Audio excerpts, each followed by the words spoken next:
கர்த்தருக்கு சோத்திரம்.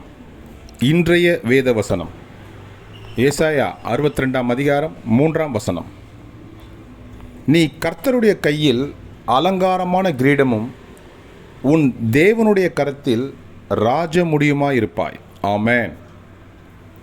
ஏசாயா 62 அதிகாரம் 3 நீ கர்த்தருடைய கையில் அலங்காரமான கிரீடமும் உன் தேவனுடைய கரத்தில் ராஜமுடியுமாயிருப்பாய். ஆமென்.